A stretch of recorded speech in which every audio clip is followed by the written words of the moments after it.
Assalamualaikum warahmatullahi wabarakatuh. Selamat malam, sahabat Wahyu. Malam ini, alhamdulillah kita bisa berjumpa dalam acara Bincang bersama Sahabat Wahyu. Nah, acara ini adalah acara perdana, di mana malam ini kita kedatangan narasumber yang menurut saya sangat luar biasa, dan kebetulan kami memiliki nama yang sama. Hanya saya Wahyu Alampungi, karena memang saya lahir dari Lampung, dan beliau ini, Bung Rocky Al-Maroki ini, lahir dari Merauke. Betul ya, Bung Rocky ya? Oh ya betul, saya lahir di kota paling ujung Republik ini, namanya kota Merauke. Di catatan saya juga, saya lihat bahwa Bung Rocky adalah Direktur Pamong Institute. Jika bisa lebih sedikit dijelaskan kepada sahabat Wahyu, apa itu Pamong Institute, Bung Rocky? Ya, Pamong Institute itu sebuah lembaga kajian pemerintahan yang melakukan kajian pemerintahan yang baik ya terutama, atau good governance, dan itu juga melakukan kajian-kajian, penelitian-penelitian, juga publikasi, juga pelatihan-pelatihan terhadap para pamong, baik para camat, para lurah, para kepala desa dan sejenisnya. Kita melakukan pelatihan-pelatihan, tentu kita berharap ada upaya membenahi, memperbaiki pemerintahan ke arah yang baik, walaupun mungkin jauh dari apa yang kita idealkan, gitu. Tapi ada upaya ke arah sana. Dan itu Baik, berarti ya. kita bentuk karena memang untuk mengakomodir kebutuhan-kebutuhan informasi-informasi baru tentang pemerintahan. Kebetulan kami juga pernah sekolah di sekolah pemerintahan, yaitu STPDN tahun 92, masuk angkatan 4, kemudian juga di IIP, Institut Ilmu Pemerintahan tahun 98, kemudian juga mengambil Magister Ilmu Pemerintahan di Institut Ilmu Pemerintahan itu tahun 2000. Sehingga kita pernah mengikuti pendidikan pemerintahan dan pamong, sehingga kita juga berharap ada perbaikan di dunia pemerintahan kita, walaupun mungkin dalam dunia politik terus berkembang, tetapi kita berharap ada upaya-upaya walaupun tidak sampai ideal. Baik, artinya memang narasumber kita kali ini adalah orang yang sangat kompeten, di mana tema kita pada malam hari ini yaitu RUU HIP dan RUU BPIP sama berbahaya bagi agama dan negara. Baik, Bung Rocky, sebagai orang awam nih, kita sering menyaksikan bahwa kondisi sekarang ini kan sangat, kalau dibilang baik-baik saja tidak gitu. Sebagai yaitu tadi sebagai masyarakat biasa gitu, saya menilai bahwa sekarang Indonesia itu tidak baik-baik saja gitu, di mana memang RUU ataupun rancangan undang-undang haluan ideologi Pancasila itu ditolak gitu kan, banyak ditolak, dan kemudian diganti lagi menjadi RUU Badan Pembina Ideologi Pancasila gitu. Di mana keduanya ini hanya berupa RUU, tapi kenapa penolakan dari masyarakat, baik itu dari ormas-ormas Islam, dari para pakar-pakar hukum, kemudian dari para pengamat, itu mereka banyak yang menolak. Sebenarnya ada apa gitu? Apakah meskipun hanya berupa rancangan undang-undang ini berbahaya untuk kepentingan negara ini, Bung Rocky? Ya, tentu kita juga melihat dulu latar belakangnya, kenapa RUU itu ditolak ya. Jadi kalau kita perhatikan, ditolaknya RUU HIP atau Haluan Ideologi Pancasila, juga munculnya RUU BPIP, ini bukan tiba-tiba sebenarnya. Jadi ini ada kronologi yang agak panjang. Jadi kalau kita lihat kan, ini munculnya RUU HIP ini kan atas usulan inisiatif anggota Dewan, anggota DPR dari fraksi PDIP. Gitu. Ya. Sementara kalau RUU BPIP ini justru lahir dari usulan pemerintah atau pihak eksekutif, dan tidak ada yang digantikan. Ini dua RUU yang masuk bersamaan. Jadi kalau saya membaca itu, kalau ibarat pertandingan bola itu begini, mungkin strikernya yang satu ini tidak bisa mengegolkan gawang, menjebol gawang lawan, Iya. Ditambah striker yang baru. Nah, gitu. Karena Oh, RUU HIP ini ditolak keras sekali oleh iya, MUI dan juga segenap ormas Islam. iya.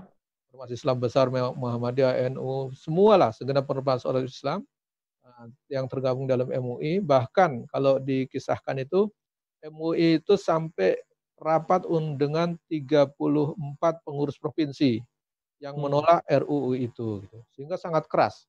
Dia diikuti kemudian dengan aksi-aksi di lapangan penolakan itu dengan aksi-aksi damai ya di berbagai daerah. Ini menunjukkan penolakan yang sangat keras. Nah, nampak penolakan ini maka kemudian ada usulan untuk RUU itu ditunda bahasanya. Hmm. Kalau udah bahasa ditunda itu sebenarnya kalau dalam bahasa politik itu ada jeda untuk bernegosiasi itu. Nah, Negosiasi. bernegosiasi dengan siapa ini, Bung Rocky? Kalau udah bernegosiasi itu kalau bahasa politik itu pasti dengan pihak-pihak stakeholdernya lah, pihak-pihak terkait. Iya. Terkait itu pihak yang menolak dan pihak yang mendukung. Nah, ini biasanya Hmm. ada negosiasi di situ atau tawar-menawar. Isinya apa? Isinya ya tawaran. Nah, kalau tidak bisa dikasih tawaran, masih tidak mau menerima, biasanya ada tekanan gitu. Nah, biasanya kan kalau politisi-politisi kita itu kan tidak semuanya juga siap untuk menolak tawaran. Kadang-kadang bisa ditawari dan menerima. Kedua, ada yang Iya, tidak mau menerima tawaran, biasanya menolak. Kalau iya, menolak belum tentu dia siap ditekan, karena kan biasanya juga untuk bisa duduk menjadi pejabat itu banyak punya celah-celah. Sehingga ada tawaran, ada penekanan biasanya. Kalau nggak mau nanti kasusnya diangkat misalnya gitu. iya, iya, Jadi iya. ada tawaran, ada tekanan. Setelah itu ya biasanya kalau memang ditawar tidak bisa, ditekan juga kuat, biasanya muncullah istilah kriminalisasi. Nah, kriminalisasi itu bisa personal, bisa ke organisasi gitu. Itu posisinya. Jadi kita bisa melihat ini terjadi jeda di situ. Kemudian nampaknya juga tetap juga saya lihat tuh pergolakan di lapangan tinggi dan penolakan juga tetap kuat. Gitu. Oleh karenanya pemerintah mengeluarkan RUU baru yaitu BPIP itu. Kalau bahasa saya itu striker barulah dimasukkan lagi untuk Iya. kan perlawanan. Itu menurut saya itu seperti itu gambarannya sih kalau Artinya memang pemerintah dengan apa program awal RUU HIP itu sudah sekian apa ya masif sekali penolakannya sehingga menggunakan metode baru istilahnya ya striker baru dengan mencanangkan RUU BPIP ya Bung ya. Rocky ya. Ya, betul, RUU Oh, BPIP itu. Dan kan kita bisa lihat untuk mengantar RUU BPIP itu ke DPR kan sampai Menko Polhukam juga turun dikawal beberapa menteri itu. Itu kan padahal cuma menyerahkan rancangan RUU itu kan namanya show of force ataupun bahasa politiknya nggak etis lah. Ya. Coba ngantar RUU saja sebegitu heboh sampai Menko Polhukam dikawal menteri-menteri itu dari heeh. Kumham dan seterusnya. Itu menandakan betapa pentingnya menurut saya RUU ini karena yang satunya gagal ditolak dengan keras, dinegosiasikan nampaknya agak sulit, dikeluarkan striker baru. Nampaknya seperti itulah gambarannya. Baik, memang di satu sisi, apa ya, pro dan kontra. Artinya, memang, secara masif, masyarakat, rakyat Indonesia banyak yang menolak. Tapi ketika kita menilai atau melihat pernyataan-pernyataan dari sisi pemerintah, misalkan kita melihat, eee, Prof. Mahfud MD menyatakan bahwa, RUU HIP dan, BPIP ini adalah hadiah negara kepada rakyat gitu. Jadi hal ini adalah sesuatu yang baik. Itu bagaimana Bung Rocky menyikapi pernyataan itu?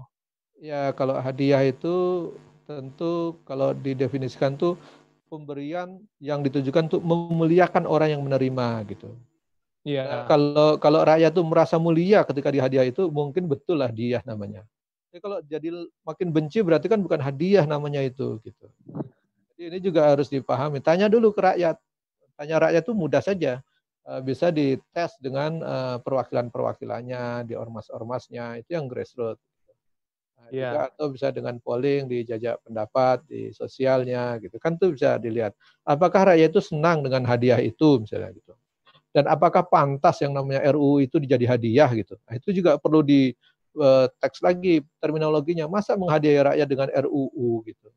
Apalagi dalam situasi sekarang ini, hadiah yang tepat buat rakyat itu kan ya mungkin sembako ataupun bantuan. Nah, itu mungkin hadiah iya. itu. Di Senang kondisi orang pandemi saat menerimanya. ini ya, Bung Rocky ya? Iya, gitu. Nah, itu posisinya ya. Lihat situasi saat ini ya begitu ya. Rakyat banyak yang ekonominya berat, itu tidak berjalan, bisnis juga tidak lancar. Kemudian banyak juga yang di PHK. Ini yang namanya hadiah itu harus memuliakan orang yang menerimanya dan senang orang yang menerimanya itu bermanfaat. Nah, kalau justru orang yang menerima benci bukan hadiah itu namanya. Baik, tapi kan kita hidup di alam demokrasi, di mana memang sistem pemerintahan kita menyatakan bahwa perwakilan kita itu ada di DPR, sedangkan yaitu rancangan undang-undang ini diusulkan oleh perwakilan rakyat, di mana ya bahwa rakyat sudah mewakilkan suaranya gitu kepada anggota DPR yang ada di pusat, gitu Bung Rocky. Ya, kalau DPR sebagai wakil rakyat yang kemudian suaranya tidak sama dengan suara rakyat, ini betul-betul membuktikan bahwa kita berada di negeri demokrasi gitu. Karena demokrasi itu yang sesungguhnya begitu, bahwa yang awalnya dibilang itu dari rakyat oleh rakyat untuk rakyat, tetapi ada Presiden Amerika yang mengatakan turut tervote by the highest itu mengatakan bahwa demokrasi itu dari company oleh company untuk company gitu. Jadi bukan untuk rakyat lagi gitu.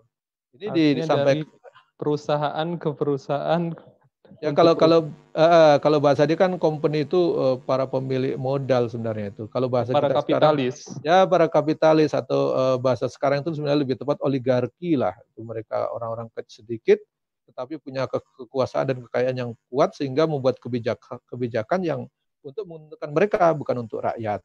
Ini yang kalau kita lihat tuh betul demokrasi itu yang seperti itu. Itu pun disampaikan oleh Presiden Amerika. Ya Rutherford. Nah, kalau kita dengar Ford itu kan jenis merek mobil itu. Ya, Presiden yang terkenal dengan merek mobilnya Ford di Amerika. Nah, di Indonesia juga ada merek mobil yang sangat dikenal publik yaitu SMK gitu. Hanya beda Ford dengan SMK kan sedikit saja itu, sama-sama apa merek mobil. perbedaannya Bung Rocky itu? Kalau yang SMK kan mungkin sampai sekarang kita belum lihat kiprahnya di lapangan. Kalau Ford itu kan udah sampai ke Indonesia gitu. Kalau SMK Ya, ini belum sampai ke Amerika, mungkin begitu saja bedanya. baik, baik. Jadi menarik juga ya terkait Ya, SMK dan Ford ini ya. Ketika memang mobil Ford kita sering melihat gitu kan di jalanan, sedangkan untuk SMK mungkin ke Amerika aja belum gitu. Mungkin di Indonesia juga kita belum sempat melihat kan untuk SMK ini. ya, Baik, baik. Tapi kenyataannya bahwa pemerintah tetap memaksakan gitu, di mana memang kondisi kita dalam kondisi wabah sekarang ini, di mana apa ya, masyarakat yang terjangkit semakin meningkat, justru pemerintah apa, menghapus gugus Covid ya, ya. menjadi komite apa itu yang dimaksud pemerintah. Namun karena corona ini kan belum berakhir gitu Bung Rocky. Kenapa justru pemerintah itu tidak fokus untuk menyelamatkan rakyatnya yang memang, apa ya, sedang mengalami pandemi, tapi justru membuat rancangan undang-undang yang, ya justru membuat rakyat semakin susah, begitu kan? Ya, memang itulah tadi saya bilang itu bukti bahwa kita hidup di negara demokrasi.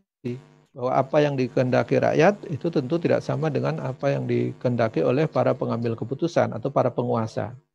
Nah, ini belum Mhm. lagi kita terbukti, bukan hanya RUU HIP, ada RUU satu lagi, bukan hanya merugikan rakyat, tapi merugikan negara juga, itu RUU Minerba itu. Nah, itu jelas-jelas yang dilakukan di era pandemi ini. Kan ada di era pandemi ini ada dua undang-undang yang sudah disahkan yang sebenarnya tidak berpihak kepada rakyat.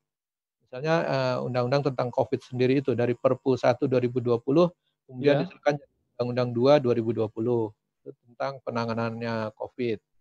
Kemudian Undang-Undang Minerba itu juga jelas-jelas tidak pro kepada rakyat atau bahkan tidak pro kepada negara karena uh, barang tambang terutama batu bara itu justru diberikan kewenangan untuk mengelola itu kepada swasta. Dan swasta itu kita tahu bahwa itu di situ adalah para konglomerat baik asing maupun nasional. Gitu.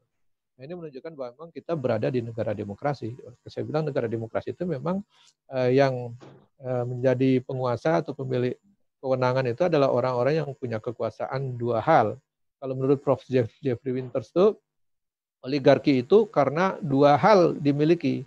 Pertama, pihak itu memiliki uang yang cukup besar. Kedua, dia punya kewenangan yang besar. Dua hal itulah yang bertumpuk kemudian berkolaborasi membuat kebijakan yang menguntungkan mereka. Nah, tidak ada yang bisa ngelawan karena mereka punya keuangan, mereka juga punya kekuasaan atau kewenangan. Itu yang Baik. menunjukkan jadi orang oligarki. Walaupun kelompoknya kecil tapi berpengaruh besar. Jadi mereka bisa membuat undang-undang yang memaksa, bisa jadi memaksa semua pihak, termasuk untuk dipaksakan diterapkan. Jadi itu posisinya seperti itu. Makanya kalau kita bilang undang-undang ini, walaupun tidak sesuai dengan keinginan rakyat, bisa saja disahkan. Kenapa? Karena itu masih sesuai dengan kepentingan para konglomerat atau para oligarki. Gitu kira-kira. Baik. Jika kita lihat substansinya gitu, apakah memang benar-benar berbahaya gitu, Bung Rocky? Ya. Kalau misalkan kita lihat ke grassroots gitu, ke masyarakat yang kalangan bawah gitu, mereka berpikir ya nggak ada perubahan signifikan baik itu RUU itu disahkan atau tidak gitu, tidak merubah kondisi masyarakat gitu. Apa yang harus kita jelaskan ke masyarakat apabila ada pernyataan-pernyataan seperti itu yang menyatakan bahwa ya undang-undang apapun itu tidak ada keuntungannya untuk rakyat. Begitu Bung Rocky. Jadi bukan tidak ada keuntungannya, bahkan bisa membebani rakyat. Ya, kebijakan-kebijakan atau undang-undang yang keluar itu biasa justru merugikan untuk rakyat. Kalaupun ada yang kebetulan tidak merugikan atau kalaupun ada kebetulan yang menguntungkan, biasanya itu karena berhimpitan dengan kepentingan para pembuat undang-undang atau para kapitalis atau para pengusaha itu yang kebetulan sama dengan keinginan rakyat, itu saja. Jadi kalau mereka berpikir betul-betul untuk kepentingan rakyat, ya mungkin jauh dari keinginan mereka. Gitu. Nah, itu. Jadi kalau namanya undang-undang, ini kan suatu kebijakan, suatu aturan yang Ya, bisa diterapkan dan dipaksakan untuk seluruh lapisan masyarakat untuk tunduk dan patuh. Dan kalau tidak tunduk dan patuh, maka negara bisa memaksa atau bahkan bisa memberi hukuman. Itulah namanya undang-undang. Oleh karenanya, semua pihak ingin membuat kebijakan yang bisa memaksa sebanyak-banyaknya orang dan bisa membuat tunduk semua orang sebanyak-banyaknya dan mereka mendapatkan keuntungan yang sebesar-besar. Itulah makanya mereka bermainnya di tataran undang-undang. Dan tentu hanya dengan satu aturan atau satu undang-undang bisa memaksa, menekan dan mengintimidasi atau bahkan merugikan rakyat. Misalnya hanya dengan satu perpres misalnya atau kepres misalnya. iya, Itu kan cukup tanda tangan satu orang presiden untuk menaikkan tarif BPJS, itu udah semua rakyat bisa terpaksa harus membayar BPJS dengan harga yang lebih tinggi dari semula. Itulah betul namanya betul. kebijakan itu. Jadi tadi saya bilang bukan hanya menguntungkan, justru membebani atau bahkan merugikan rakyat. Hanya dengan satu kebijakan. Itulah namanya kebijakan. Kalau sudah dikeluarkan oleh atas nama negara atau oleh pihak yang berwenang mengatasnamakan negara, maka itu bisa memaksa seluruh rakyat dan itu implikasinya bisa kalau rakyat tidak mau melaksanakan bisa kena hukum atau bahkan bisa dikriminalkan. Itu bahayanya ketika suatu kebijakan itu sudah dilegalkan atau dilegalisasi. Artinya itu memaksa untuk seluruh rakyat Indonesia ya. Ya, betul. Baik-baik. Ketika kita flashback sedikit ke belakang, kita menilai bahwa sudah ada Perpres nomor 7 tahun 2018, di mana disitulah BPIP dibentuk gitu. Dan pemerintah menilai bahwa BPIP dibentuk ya untuk kemaslahatan negara, untuk kepentingan negara, untuk menjaga Pancasila. Nah, itu bagaimana Bung Rocky kita menyikapi hal itu? Ya, kalau kita lihat kan sebenarnya BPIP dibentuk itu dengan Perpres ya. Dengan Iya. Perpres 7 2018. Sebelumnya itu ada dulu Kepres. Kepres 26 2016, 2 tahun sebelumnya. Itu tentang penetapan hari lahirnya Pancasila. Ini penting karena ini satu urutan ini. Jadi ada dulu Kepres tentang lahirnya Pancasila yang itu berisikan lahirnya itu ditentukan dengan 1 Juni. Ya. Versi Pancasila dengan ditafsirkan sebagai 1 Juni ya lahirnya. Padahal kalau itu kan baru gagasan tuh belum lahir. Kesepakatan Pancasila yang berikutnya kan 22 Juni itu yang ada Piagam Jakarta. Kemudian ada Ya. 18 Agustus yang resmi dimasukkan dalam konstitusi. Kemudian ada yang dekret Presiden 5 Juli 59 itu juga yang kembali ke konstitusi. Tapi justru kenapa Kepresnya yang nomor 26 2016 ini justru memaksakan kepres itu bahwa lahirnya itu 1 Juni. Padahal 1 Juni itu sila pertamanya itu bukan ketuhanan, tapi justru keadilan gitu. Baik. Jadi Nah, ini memang seperti ada agenda terselubung, begitu Bung ya, Rocky? ini kita harus tarik itu, kita lihat sejarahnya, kemudian kita lihat bahwa memang ada kronologi yang ya kalau kita bilang ada kaitan eratnya gitu. Kenapa ada itu? Baru kemudian ada dibentuklah BPIP gitu. Hmm. Apa peran BPIP? Ternyata peran BPIP ini kan untuk menjadi pembina ideologi Pancasila gitu.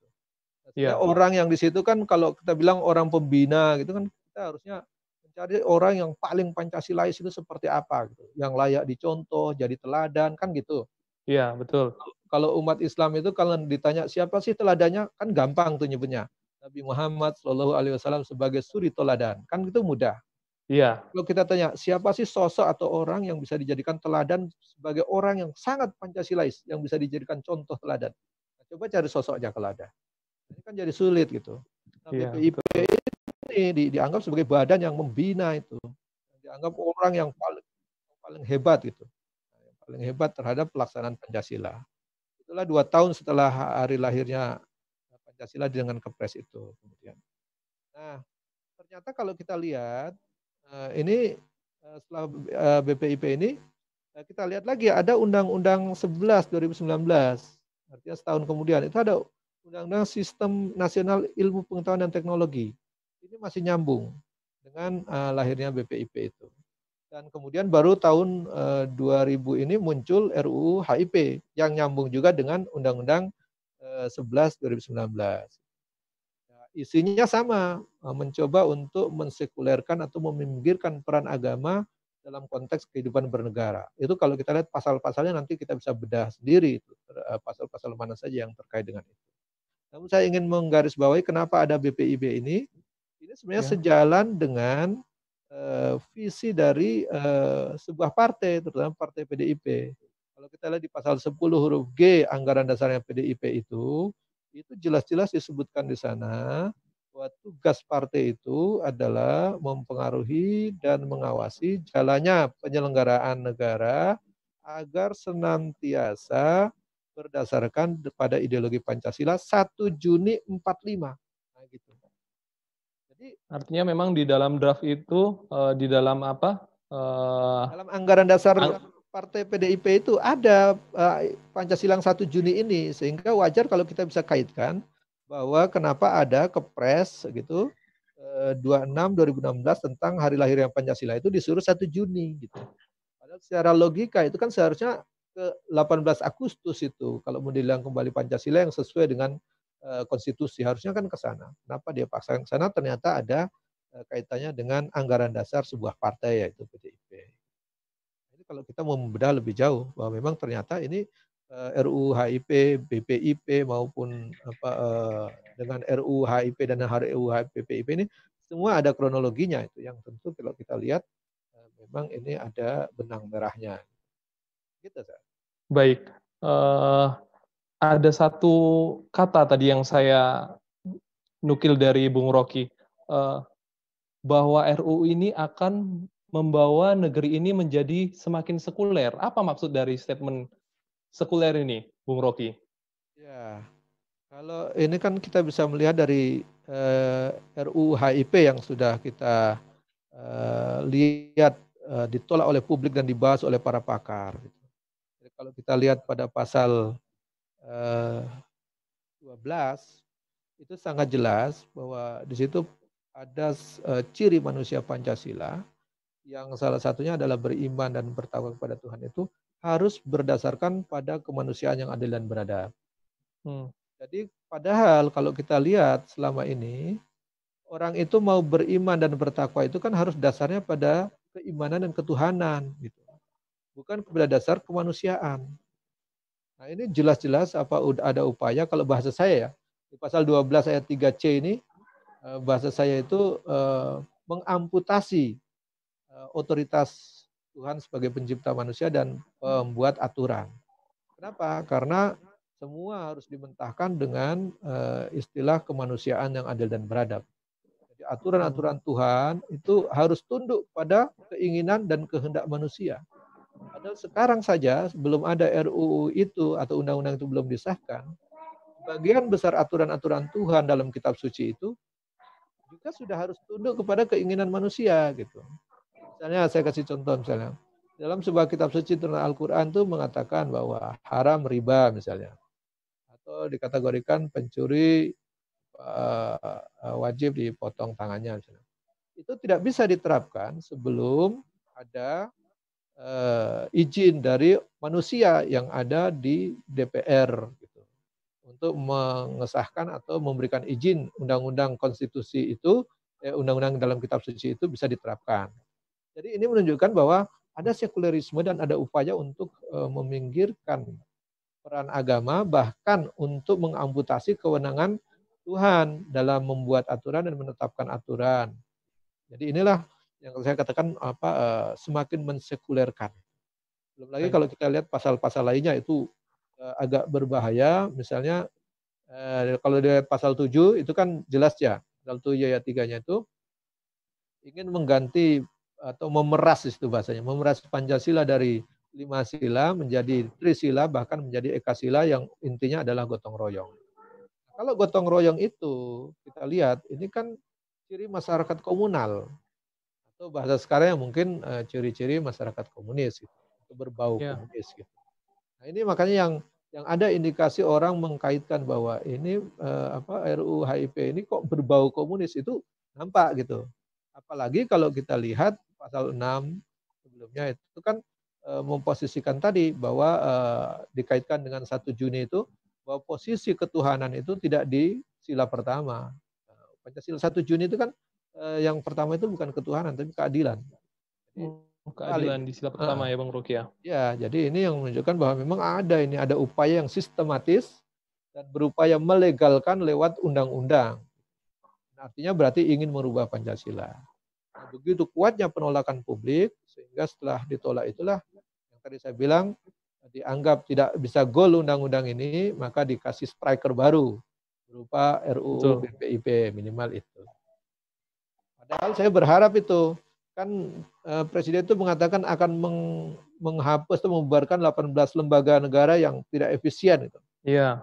Saya pikir termasuk BPIP itu apa perannya untuk negara kan kita juga mempertanyakan di tengah COVID ini apa yang sudah dilakukan. Iya. Saat krisis ini apa yang dilakukan perannya kan tidak nampak sebenarnya itu. Nah, justru membuat heboh baru, membuat potensi ya bahasanya. Potensi terjadi perpecahan di dalam tubuh rakyat Indonesia sendiri. Kenapa saya bilang terjadi potensi perpecahan? Dengan di-launchingkannya RUU seperti ini kan terjadi kubu jadinya. Yang berpotensi memecah belah rakyat sendiri. Memecah belah rakyat ya. Ya, ada kubu yang pro terhadap RUU, ada kubu yang menolak RUU. Wah, ini terjadi berhadap-hadapan. Dan ini kalau dibiarkan terus justru terjadi kegaduhan. Dan memang tentu dalam keadaan itu ada pihak yang diuntungkan. Kalau saya bilang yang dirugikan pasti rakyat, karena mereka yang akan merasakan dan juga terjadi bentrok gitu. Justru yang menikmati kan para elit gitu. Iya.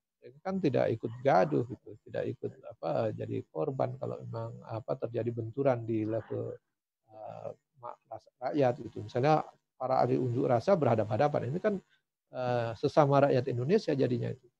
Nah, ini yang saya katakan berpotensi memecah belah rakyat, mengancam persatuan, dan ujung-ujungnya rakyat yang jadi korban. Sementara bagi elit, ya nyaman-nyaman saja. Rakyat sibuk dengan urusan itu, rakyat tidak perlu lagi ingat janji-janji politik yang pernah dijanjikan. Misalnya ekonomi akan meroket, itu kan nggak pernah ditagih lagi sekarang. Ya. Dan adanya kartu prakerja lah, ada macam-macam itu yang dulu dijanji-janjikan, tidak impor segala macam itu, termasuk tadi yang saya sebut adanya mobil tadi SMK. Itu. Nah itu kan rakyat jadi lupa karena sibuk ini menolak-nolak ini. Nah, saya bilang berarti dalam konteks ini dari sisi benefit politik yang mendapatkan benefit politik paling banyak adalah tetap pada pihak penguasa atau para oligarki tadi. Rakyat jadi objek dan tentu yang sangat dirugikan. Dalam situasi COVID begini, ekonominya lemah, sulit, gitu, tingkat pengangguran meningkat, banyak PHK, mereka dikasih lagi persoalan berhadap-hadapan antar pendukung RUU dan penentang atau penolak RUU. Ini memecah belah persatuan bangsa, ini mengancam. Nah, ini menurut saya harusnya dihentikan lah. Nah, gitu. Posisinya jangan sampai gaduh atau bahkan jangan sampai terjadi perpecahan sesama anak negeri. Jadi memang menurut Bung Rocky RUU ini harus dihentikan. Ya kalau saya bilang ya harusnya dilihat urgensitasnya. Apakah memang penting atau perlu RUU ini? Di saat situasi COVID ini kan yang dipentingkan bagaimana bisa menangani COVID ini gitu, ataupun wabah ini yang jelas-jelas melumpuhkan perekonomian, merontokkan pendapatan negara. Dengan COVID ini kan kalau dibilang hampir seluruh perusahaan terganggu, pendapatan negara dari sektor pajak jadi menurun, berkurang jauh sekali. Mungkin bahkan sangat sedikit yang bisa dicapai dari APBN itu. Dan tentu janji-janji ekonomi akan meroket itu semakin tidak jelas meroket ke arah atas atau ke arah bawah gitu. Ya mungkin meroket juga ke arah sebaliknya mungkin gitu. Meroket itu kan bisa ke atas bisa ke bawah tuh. Yang penting kan meroket itu melesat cepat itu. Nah, ini yang butuh tentu dipikirkan itu. Jangan sampai janji-janji itu hanya sekedar janji kemudian terlupakan. Tapi memang ya di dalam politisi demokrasi itu memang syarat menjadi politisi itu memang harus pandai melupakan janji yang telah diucapkan. Kalau kita lihat janji-janji politik yang baru. Iya. Cara memenuhi janji yang lama itu dengan janji yang baru gitu. Jadi inilah ciri-ciri ketika menjauhkan orang dari soal keimanan yang takut dosa dengan yang tidak takut dosa ini berbahaya sekali. Kan kalau orang yang beriman itu takut sekali berjanji yang tidak bisa ditepati. Takut sekali mengucapkan apa yang tidak bisa dilakukan. Takut sekali kalau tidak menepati janji karena janji itu adalah hutang dan pasti harus ditagih sampai di akhirat gitu. Nah ini mungkin kalau orang nggak percaya akhirat ya ada masalah gitu. Tapi kalau orang yang percaya akhirat itu berat sekali berjanji itu. Nah itu apalagi kalau dalam Islam itu kan ingkarnya janji itu salah satu ciri dari alamat seorang itu dikategorikan sebagai terkategori indikator munafik misalnya. Karena alamat orang munafik itu kan 3, diantaranya adalah ketika berkata dia berdusta, ketika dia beri amanah dia khianati, ketika berjanji dia tidak tepati. Gitu. Itu kategorinya. Baik, sahabat Wahyu yang saya cintai karena Allah, kita mempunyai segmen yang sangat menarik di mana segmen ini kita sebut apa kata mereka. Akhir-akhir ini kita sering dengar publik menyatakan kata-kata khilafah dan ada juga sebagian yang menyatakan terkait khilafaisme. Nah, menurut Bung Rocky sendiri, apa itu khilafah dan apa perbedaan atau persamaan dengan khilafaisme tersebut? Pertama, menyatakan khilafahisme, kemudian mensejajarkan dengan paham-paham atau isme-isme yang lain, ini menurut saya suatu pemahaman yang keliru. Pertama, karena khilafah itu bagian dari ajaran agama, sementara isme-isme yang dimaksud itu misalnya radikalisme, terorisme, marxisme, itu bukan ajaran agama itu. Sementara artinya menjadikan isme dalam kata-kata khilafah itu merupakan suatu penistaan agama, bisa diindikasikan seperti itu? Ya, karena begini, begitu dia mendudukkan, menyamakan khilafah itu dengan isme-isme yang konotasinya memang jelas negatif, itu berarti menyamakan dia posisinya negatif juga. Nah, padahal khilafah itu kan ajaran agama Islam yang tentu harus dijaga kesuciannya. Khilafah itu kan sama dengan ajaran Islam yang lain seperti hijab, seperti jilhad, seperti jilbab, seperti jihad, seperti ajaran Islam terkait dengan zakat, puasa, dan tentunya sama semua. Perkara saat ini orang belum bisa menerima dan melaksanakan istilah khilafah itu dalam prakteknya, itu hal yang berbeda, tetapi dia bagian dari ajaran Islam yang harus dihormati, dihargai, dijaga kesuciannya. Kalau dibahas seperti itu kategorinya bahasa saya itu bisa kategori makar kepada Allah. Karena apa? Ajaran Allah dia sepelekan atau bahkan dia nistakan.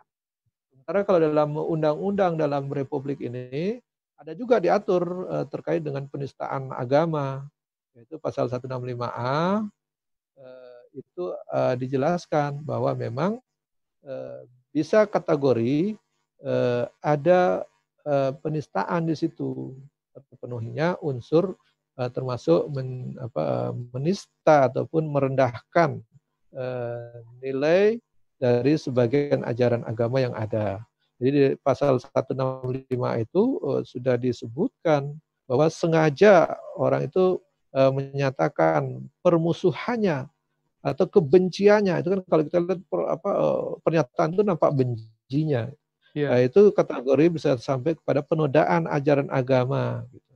Nah ini yang kalau sudah sampai ke situ, itu sudah berurusan dengan hukum, dan di dalam pasal 156A itu disebut sebagai penodaan atau penistaan agama. Nah ini memang harusnya tidak boleh gitu. Apalagi kita kan harus menjaga sekali itu ajaran-ajaran agama itu tetap dalam kondisi kesuciannya. Ini yang kategorinya begitu menyebut khilafah ditambah isme itu sudah jelas negatif, disejajarkan lagi dengan pernyataan-pernyataan atau konotasi negatif lainnya seperti terorisme, radikalisme, itu juga malah menegatifkan. Baik. Apalagi ada niat memusuhi ajaran Islam itu sendiri.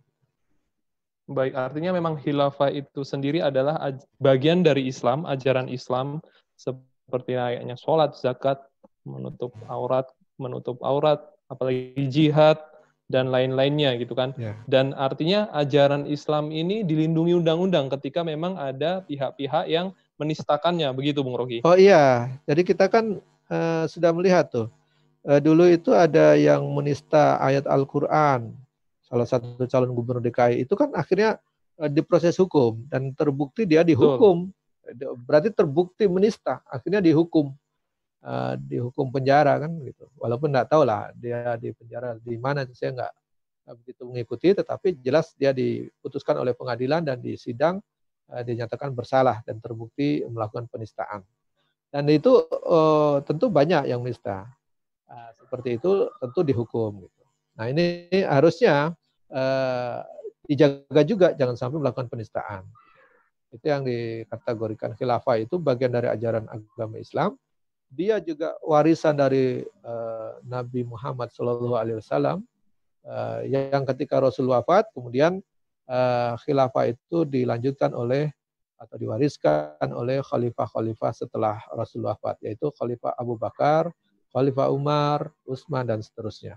Jadi ketika Rasul wafat, itu sistem pemerintahan itu jelas yang diwariskan berbeda dengan sistem pemerintahan yang pada umumnya ada.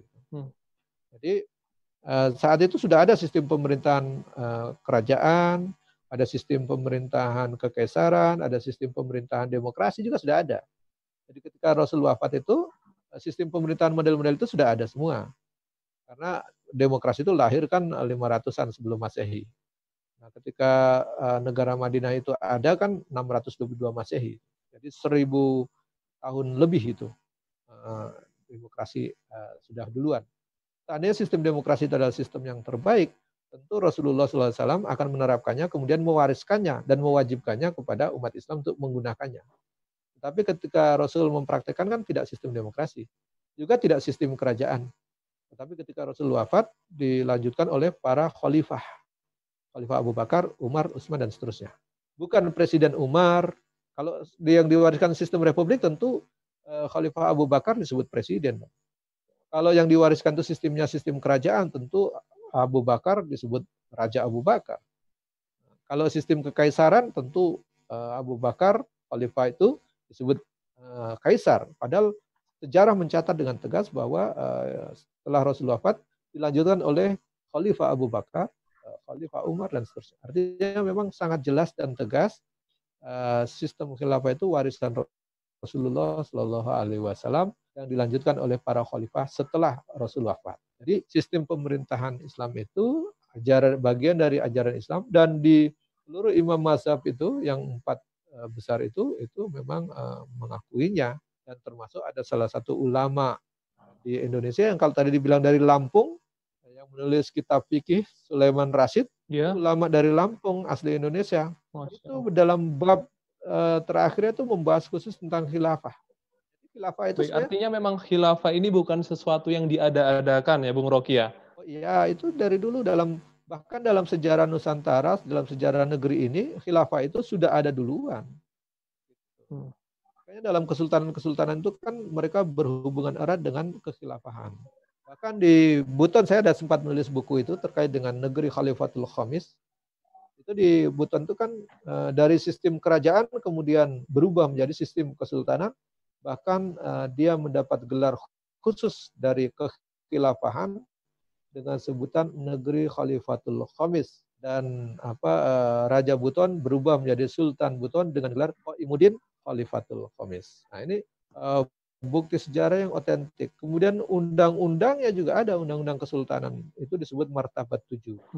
Itu jelas sekali. Ada tertulis, barangnya ada, dokumen-dokumennya ada, bukti peninggalan sejarahnya juga ada. Jadi kalau kita bilang sebenarnya belum lagi kita cerita dari Aceh sampai ke timur sana, di Ternate, Tidore sampai ke Papua. Itu kan erat dengan kesultanan-kesultanan Islam yang itu memang erat kaitannya dengan kekhilafahan Islam di Utsmani waktu itu. Sehingga seharusnya dalam konteks sejarah maupun fikih tadi, itu ulama Lampung bernama Sulaiman Rosyid, yaitu menulis bab tentang khilafah. Bahkan kalau kita lihat Kementerian Agama pun buku ajar di Madrasah Aliyah kelas 12 kelas 13 itu kan dijelaskan pembahasan khusus tentang apa itu sistem pemerintahan Islam atau khilafah, termasuk syarat-syarat pengangkatannya dan seterusnya. Itu dibahas itu. Nah, itu yang mungkin saat ini sedang dipersoalkan mau direvisi. Akan dihapus. Ya, direvisi atau dihapus lah. Ini menunjukkan bahwa memang ada upaya untuk mengkriminalisasi sebagian ajaran Islam. Dan itu terjadi di rejim sekarang. Rejim sebelumnya kan tidak seperti itu. Nah, ini yang harusnya dihimbau, dinasihati, didakwahi, supaya mereka tidak melakukan penistaan terhadap ajaran Islam, tidak juga mengkriminalisasi atau bahkan tidak membenci atau memusuhi ajaran Islam. Sehingga itu berat sekali konsekuensinya di dunia dan di akhirat nanti. Sebenarnya itu yang mesti kita sampaikan kepada mereka. Jadi ajaran Islam ini, khilafah itu bagian dari ajaran Islam yang mestinya kita jaga, kita hormati, kita jaga kesuciannya, tidak boleh dikriminalisasi, dan juga harus dihormati itu. Kalau orang diskusi tentang sistem pemerintahan autokrasi atau kerajaan itu biasa-biasa saja, ya. Diskusi dengan sistem pemerintahan demokrasi itu juga biasa dibolehkan saja. Kenapa ketika kita membahas sistem pemerintahan Islam khilafah itu jadi masalah gitu. Jadi dipersoalkan. Nah, ini juga sebenarnya tidak fair. Apalagi mengaku negara demokrasi. Negara demokrasi itu kan harusnya membiarkan gagasan-gagasan yang memang bisa tumbuh dan berkembang, harus diterima dengan lapang dada. Jangan terus menafsir-nafsirkan sendiri. Termasuk membuat tafsir Pancasila dengan RUU HIP, RUU BPIP, ini membuat tafsir sendiri. Nah, ini yang tidak tepat. Nah, harusnya mulai dihindari. Mungkin itu terkait dengan khilafahisme. Baik, terima kasih banyak Bung Rocky. Pembahasan kita dari awal terkait RUU HIP dan RUU BPIP berlanjut sampai ke khilafah. Dan di sini saya mendapatkan sesuatu bahwa khilafah itu adalah ajaran Islam. Mungkin selama ini banyak kalangan yang menilai bahwa khilafah itu sesuatu yang negatif, tidak pernah, tidak ada sejarahnya, bahkan sering dikriminalisasi, disejajarkan dengan radikalisme, dengan terorisme. Tapi ternyata pada malam ini kita mendapatkan pengetahuan baru bahwa khilafah adalah ajaran Islam yang sangat mulia, di mana Rasulullah dan para sahabat melaksanakan sistem pemerintahan yang khas dengan ciri khas khilafah tersebut, gitu kan, dengan nama khilafah itu. Kita melihat kepada para sahabat, kepada sahabat Umar, Abu Bakar, Utsman, dan Ali, mereka adalah para khalifah. Dan di Nusantara pun, artinya khilafah ini mempunyai sejarah panjang. Mungkin satu segmen, mungkin kita ke depannya akan menjadikan segmen terkait buku. Apa bukunya Bung Rocky, kalau boleh dijelaskan sedikit? Bukunya itu sengaja saya bikin judulnya Negeri Khalifatul Khamis. Itu kalau kita turun di Buton, di Bau-Bau namanya, begitu turun di bandara situ, di depan itu langsung disambut dengan tulisan "Selamat datang di Negeri Khalifatul Khamis." Gitu. Jadi akhirnya buku itu saya tulis juga bahwa negeri Khalifatul Khamis jejak Kesultanan Buton. Nah, gitu. Jadi Baik, memang artinya memang ada sejarahnya ya, ya. antara khilafah itu dengan Nusantara itu ada Oh kaitannya ya, Bung iya, Rocky ya? sangat erat.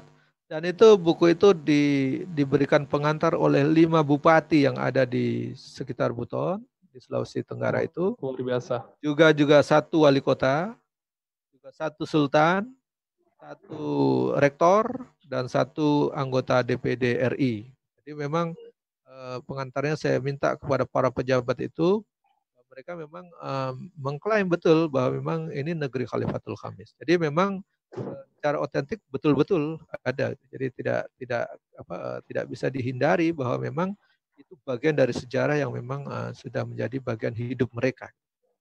Negeri Khalifatul Khamis.